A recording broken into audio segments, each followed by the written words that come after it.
Tak seorang pun dalam dunia yang tak pernah berdosa, karena sudah kodrat manusia tempatnya salah dan lupa.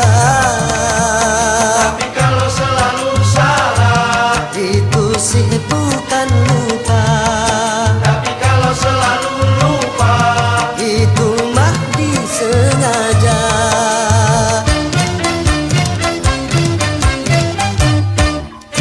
Cukup satu kali kehilangan tongkat, cukup satu kali. Jangan dua kali bersalah yang sama, jangan dua kali. Orang yang baik bukan yang tidak pernah melakukan kesalahan, tapi yang menyadari kesalahannya dan memperbaikinya.